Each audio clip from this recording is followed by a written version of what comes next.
So as was mentioned, my talk is Analytic Framework to effectively merge technology with Tradecraft. I'm Keith Johnson, a technical director at Lockheed Martin's Analysis and Mission Solutions. I'll start with a cartoon.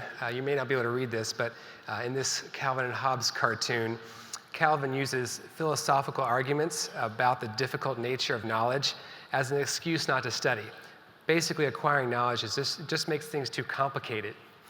We may laugh at the cartoon, but making decisions in the face of fuzzy knowledge is tough. However, it's the world we live in, and particularly so within the intelligence community.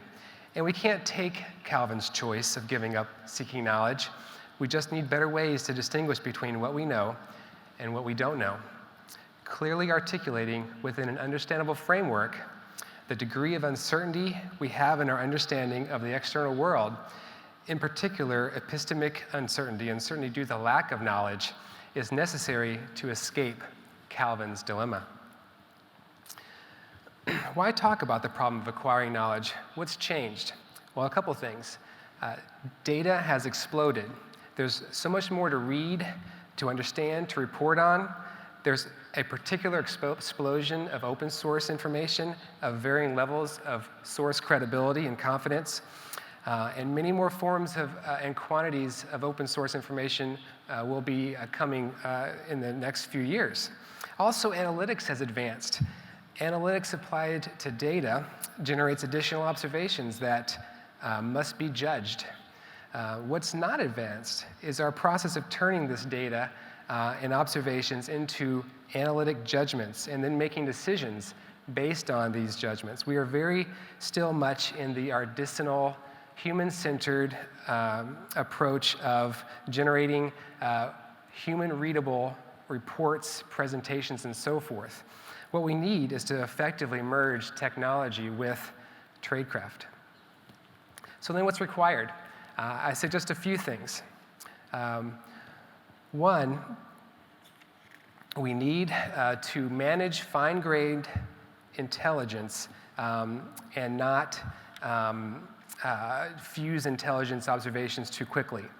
We need to develop methods to capture what we know about the external world and describe it in a way that both humans and machines can understand it. Right now, we either capture knowledge in a way that machines can understand via database queries or indexes, or the way humans can understand via prose. The two things need to be interchangeable.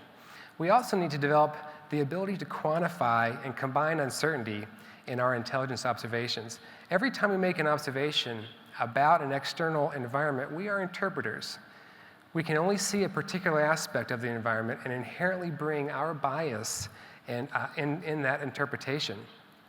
Even if we're confident in our interpretation of what we think we see, we still need to capture our confidence in the underlying source of that information. We heard from Oak Ridge, who's working in some of these areas already. We also need to build analytic judgments out of this accumulated intelligence, judgments that can be interpreted by both humans and machines. Like a sandcastle, we need to be able to quickly modify our accumulated knowledge based on new observations. And finally, we need to manage all of the various permutations of analytic judgments that are generated, constantly evaluating which ones have more merit, how they change with new data, etc. We need to encode our analytic process similar to how we encode pieces of data that a machine can read.